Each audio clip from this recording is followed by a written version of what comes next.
Hello, friends. Shalom. Rich here at the Gospel Rescue Mission, and this is Forging Past the Felony, lesson number 3. It's my guess that if you're watching this, you or a loved one has something on their record that seems to be holding them back. And so you're taking this class so you can learn to build your life to get you past that past.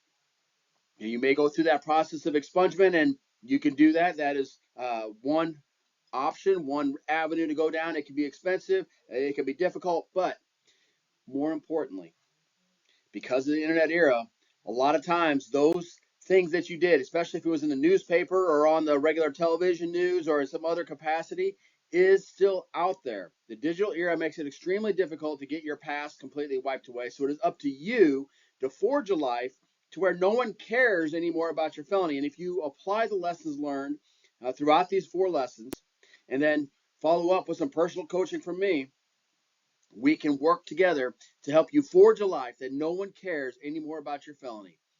But it's up to you to do the work. I can't do it for you, but if you're watching this, I'm going to guess that you're not just sitting back. You want your life back, and together we can pull that off. So here in lesson 3, we have 3 areas we're going to talk about. First one is discipline equals freedom. We must have discipline in our life.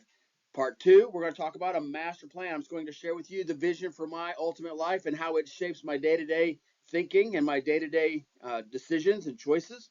And then we're going to come back to something we've already touched on at least once, and that is how relationships lead to stability. So let's jump right in here and go to the next slide. So first of all, Jocko Willink wrote the book called Discipline Equals Freedom. I'm going to encourage you to read that book, to spend time applying the lessons of that book.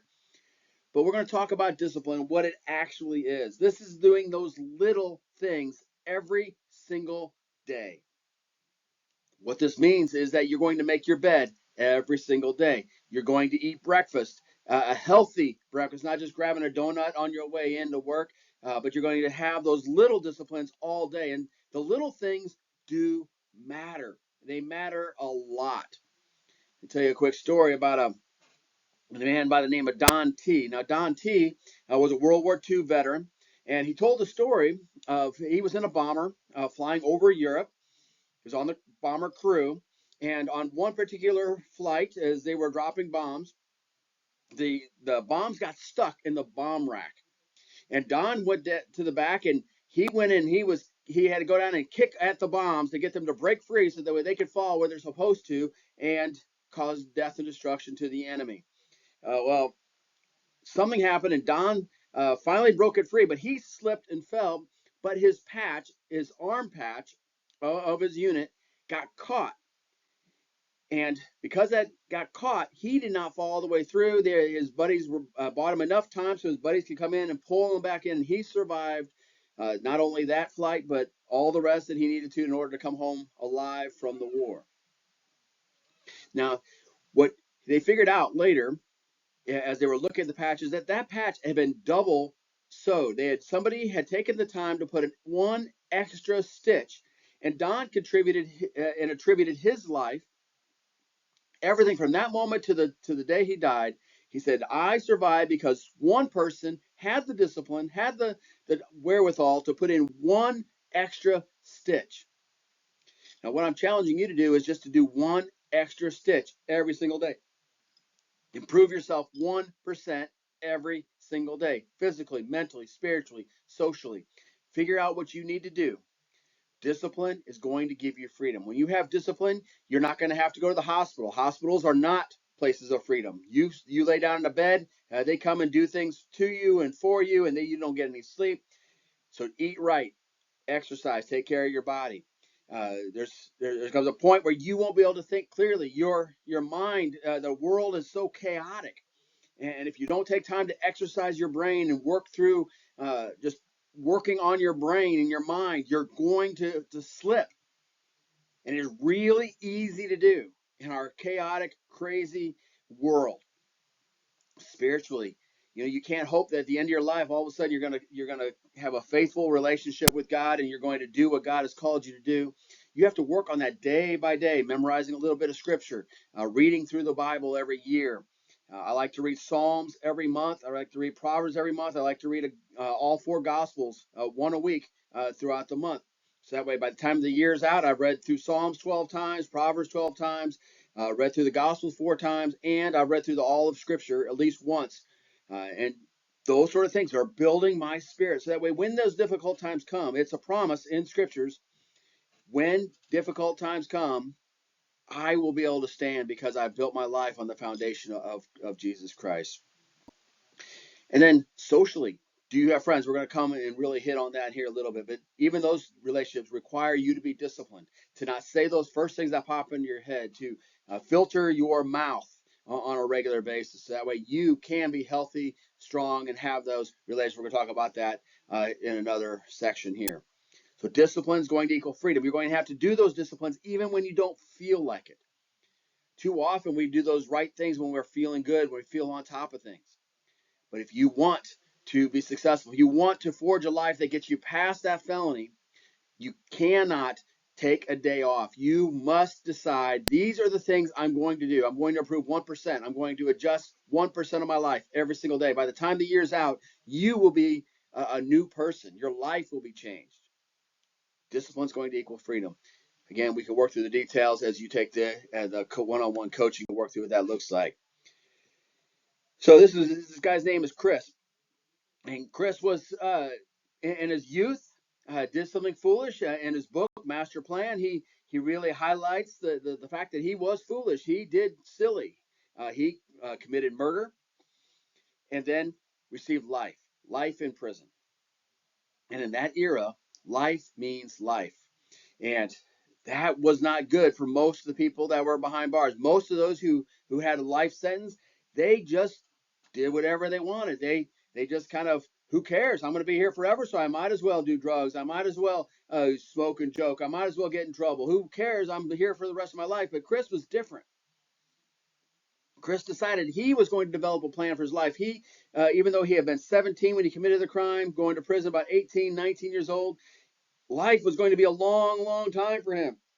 So Chris decided he's going to come up with a master plan. He came up with a master plan and he worked that master plan. He didn't just write it out and make fancy words. He worked on that plan day in and day out. So that way he can be physically, mentally, spiritually, and socially better. So he has a plan for his life. I'm challenging you to develop a plan for your life and then the discipline to live that plan. So let me tell you my ultimate vision for my life. This is different than that master plan. I actually used Chris's advice and his wisdom in order to create a master plan, and that really kind of negotiates and puts together my day-to-day stuff. But this is the vision that keeps me going on a regular basis. In the vision, it'll be May 17th, 2047. So May 17th, 2047, I'm walking into this event. And I walk through this plan almost every single day. And on my left is my wife wearing this beautiful green dress that she looks great in. I'm wearing my military dress blues that I wear once a year just to make sure I can still fit into it, but I'm wearing them. I can fit into them. And so that is part of my master plan. It's part of my vision that I take care of myself well enough that even though at that point I'll be 75 years old, I will still be able to fit into my military dress blues. And my wife and I walk to this event, and it's a banquet hall filled with people. And these people, there's people who are obviously very poor and people who are very wealthy and everything in between. There's people who speak multiple languages, people of different cultures and languages and different races. And I interact with them as my friends, not as just strangers just checking the box, but people who I have relationship with. So I want to build those relationships. I got to do that now if I want that to be true then. I can't be judging people and attacking cultures and making fun of people and making crude jokes if I want that to be true. So I have to build relationship with people of different cultures and creeds now if I want that to be true. And in this event, it's actually my 50th wedding anniversary party, and you might not be able to make it. I know I'm giving you plenty of warning, plenty of time, but you might forget. You know, it's May 17th, 2047. You can put it on your calendar right now. If I know you, I can invite you and get you there. But if you're not there, I'll be disappointed. But not as disappointed as if any of my kids do not make it. Now, part of my master plan is to be aware, to be observant of things. And so I was attending someone else's 50th wedding anniversary party. In the midst of that party, I'm sitting at the table and I'm visiting with just the people who were there. And one young man there, I didn't know who he was when I sat down, but it turns out he was the son of the couple. And I had known this couple for a long time. I knew they had a daughter, but I had no idea that they had a son. And as I'm visiting with him, he shared with me that he was only there because of his mom. And at some point, him and his father had an out, and they had an argument. And even though it had been many years, they were still separated. And he was holding a grudge against his father. And I thought, you know what? That's really sad. I don't want that to be true for me. So I have to be deliberate about building relationships with my children. And then now, as I have grandchildren, I'm building a relationship with them. So that way they all are there and want to be there. They're not just checking the box like that young man. They are actually there because they want to be there. And I'm really hopeful that they can be successful enough that they can pay for the whole thing. Because as you're going to hear, I want a full meal. I don't want just a little snack here or there. We want a full-on party with cake and food and all those sort of things. As we walk through the event, I still have my mind. I can still understand and have interaction with people who were there because I can remember different things. So we go to the head table. Now, normally I'm not a head table kind of guy. I don't normally sit at a head table. I'm kind of mixed in with the crowd sort of person. But at this event, it's my vision. It's my party. And I put myself there in this vision because I want to remember that this is my vision for my life. When I was in college, I went to college with a bunch of men and women who were at the college we were at. It was Central Bible College. And at Central Bible College, you were there if you want to be a pastor, a missionary, evangelist. If you weren't going to be one of those three things, you probably didn't need to be there at that school. But there were a lot of people who were there. That wasn't their vision. That wasn't what God had put in their heart. They were there because mom and dad or grandparents thought that they should be there. And what's true is that most of those are no longer in any kind of ministry. They might be great Christian men and women. I know one's a mechanic. One went back to the military. A lot of different things that people did. Most of them are not doing any kind of ministry. They were not there for their own heart. They were there for someone else's. And I want to remember that my vision is what God has put into my heart, into my mind. I can't try to live out somebody else's hopes and dreams for my life. I have to live the dream that God has placed inside of me. Well, we sit at the head table and we have fried chicken, muscatelli. You want to use all your senses when you're creating your vision for your life. We have soft rolls. We have punch, not spiked because I had a drinking history in my past. Not part of who I am right now, so just regular old punch. And I'm sitting at the head table. But the important part of this is I don't have a doctor sitting there saying, Rich, you can't have that as salt, and you can't have that because that's sugar. I'm living my life healthy enough that I can have a day where I'm splurging on muscatelli and cake and all those other parts that are part of this event. I can enjoy the meal, enjoy the company, enjoy my family for that one day. Having a great time. Well, the party gets over with, the food's all done, and then we dance. And even though I'll be 75 years old, my wife is younger than me, so she'll still be young, so it won't be a big deal for her. But I'll be 75, we'll be able to dance. I'm a German family, so we'll have some polkas. We'll enjoy that experience. My son actually plays the accordion, so I'm expecting him to come in and do a few songs for us so we can roll out the barrel and do all sorts of polkas and have a great time. And then when the party's over with, somebody else cleans up because remember, it's my vision, it's my party. And as things are getting, we're tying up the loose ends, and I'm walking out. I'm able to reflect on what God has done in my life, and in the life of my wife, and in the life of my family, and the life of my marriage. All that God has done. So I have physical, mental, spiritual, and social things all happening at this party. Then we go home to our house that's paid off. It's in good repair. That's living off the grid. And that is my master plan. That is my life. So every single day I think about that. And when I want to splurge on a whole pie at a time, I'm thinking, if I eat this whole pie, I may not be able to enjoy a healthy life at 75. When I'm thinking about just quitting my job, just, I'm frustrated, I'm tired, I don't want to do this anymore. And, the battle gets difficult. I want to throw in the towel. I just remember, I need to have a relationship with people of all different types, people who disagree with me, people who think differently than me, people who are just different. So develop your written plan, write it out, create the vision for that plan. A plan that isn't written out is just a fantasy. You got to take time to write out your story, write out your plan, and then walk through it on a regular basis. One of the things that I realized in my master plan, as I was telling the story one time, is that I have all my teeth.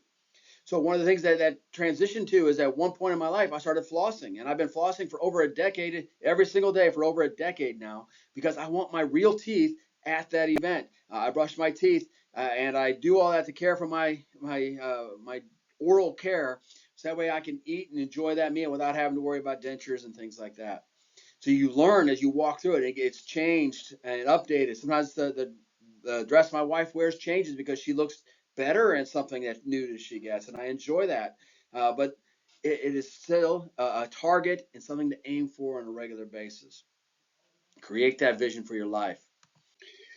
The final portion of this week's lesson is on the importance of relationships. Now, this is the circle in this picture we have here is first of all, you have to build a relationship with yourself. You have to build something solid. It is up to you to make life. You can't blame family. You can't blame anybody else. That is not helpful. Blame is never going to be helpful. We talk about that in a different lesson, but it is never going to be helpful. But there are going to become times when life gets difficult, when there are challenges. And when that happens, you need to have a safety net. Now, a lot of people that I meet, especially if they have something on their record, are going to depend on that final circle, that government circle. And I got to tell you, that government circle is looking from so far away that they cannot see you as an individual. I like to compare that to the naked eye. You're looking out of the sky and you're seeing stars, and it looks like just one star. But if you get out a telescope and you bring that object closer, you realize it's actually a lot of stars. Well, it's like our government looking at things from far away. You're just a number. You don't mean anything to that person. A lot of politicians who vote for poverty reduction programs and justice reform, they step over those who are homeless as they're living in Washington, D.C. They're in our Congress. We vote for them, and they're going to step over those bodies. They could care less. They just want to be in power. But you are an individual. You have the opportunity. So you need to build relationships that are closer to you, people who actually see you, know you, and understand you. So first of all, it's you. You have to take time to understand yourself. When we talk about assessments and self-evaluation, that's an important tool. But then you have to build a relationship with family. Now, it may not be mom or dad. There may be some abuse going on. I don't know the details of your life. But you have to find somebody at that family level. So aunts, uncles, grandparents, distant cousins, somebody you could build a relationship with. So that way, when you have trouble, and you're guaranteed to have trouble, that you mutually work together in order to stabilize your life. And then when for some reason when they are just simply not available, then you have a church family. When you build relationship, just check in, say, hey, I need help with my utilities. I need help with my food or whatever. You just call when you have trouble. I've had friends and relatives that are like that. They show up when they have trouble. I tell you, I like to hide out from those. The church is not a money bags. You have to understand that they can't serve everybody the way you would like to, but they will serve their church members. I encourage churches to take care of their church members and then bring the rest of them to the Gospel Rescue Mission. We'll take care of them if they're not members of their church. But become a part of your church. That builds that relationship safety net. It is what you're going to have to help you become successful. And then, only then, do you go to the government for your help and your support. Stable relationships. And this is what's going to happen is that you will have an earthquake. You will have a storm. It's one of the promises of Scripture. And when you have this foundation of your own character, your own virtue leading the way, then you're more likely to have your family. When they see you are a person of virtue, a person of character, your own family can come and help you and build alongside of you. And you can help them as time comes up. And then the church family. Again, you need to be an active member, not coming in early, leaving late. You become a member of your church and you spend time serving your church. When there's a potluck, you bring food. You don't just come and eat. You bring food for your family size times two. And you participate in all those different events going on. And when there's a need in the church, you reach out and you help meet that need. That's what the church body does. We do this all together. Build those stable relationships. Well, this has been Forging Past the Felony. If you'd like to know more, my name is Rich. Love to serve you in any way possible. And if there's anything we can do, definitely send me an email. We'll chat and we'll help you move forward. Now, if you do all 4 lessons, you can do the homework. I can email you that homework. And then when you get those done, we'll meet one-on-one. I'll help coach you and help you become successful. You have a great day and God bless.